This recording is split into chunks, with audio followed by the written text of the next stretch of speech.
嘛，过来，这件事发生伫台南，现役军人随机来攻击到小女童。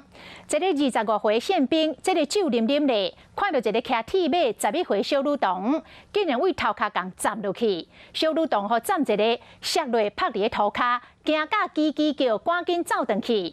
这个嫌犯也唔愿煞，一路对着这个小女童的后壁，看到小女童的妈妈。 竟然惨妈妈嘛共拍惨落，上尾也是厝边证人甲围起来，甲抓起来，报警来处理。厝边讲实在是有够喊过，这个宪兵应该是咧保护人民的，竟然共拍查囡仔，共拍这个囡仔，拍查某人。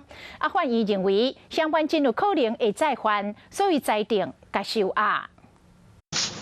细汉的宪兵对女童的头壳站落，民众听到声音，拢走出来看。女童莫名其妙互站，赶紧走回去厝内。这位查甫人搁对伫后壁，甚至拍保护囡仔的妈妈。就平静这样就好了啦，小孩子现在目前还 OK 啦。宪兵站囡仔，甚至拍囡仔的妈妈，代志传到国防部，宪兵队表示会甲这位宪兵调离现职，而且会甲处罚态度。民众嘛认为军人出现这种行为真无妥当。当宪兵。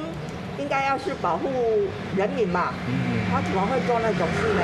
宪兵的话当然是军人的表率啊，也是我们一般民众的表率啊，所以他们当然是要以身作则。做出这种代志，台南地方法院伫昨嘛认为涉案的查甫人有再犯的可能，会阁伤着人，所以裁定收押无禁见。主认为被告有反复实施同一伤害犯罪之余，予以羁押，以利追诉审判，并预防。 伤害之犯罪，原本应该保护人民的宪兵，却伫啉烧酒醉了后，做出伤害女童的行为，除了犯下罪行，更较重要的是，安尼随机伤人，嘛已经互囡仔的心内留下一世人拢无法度放袂记的回忆。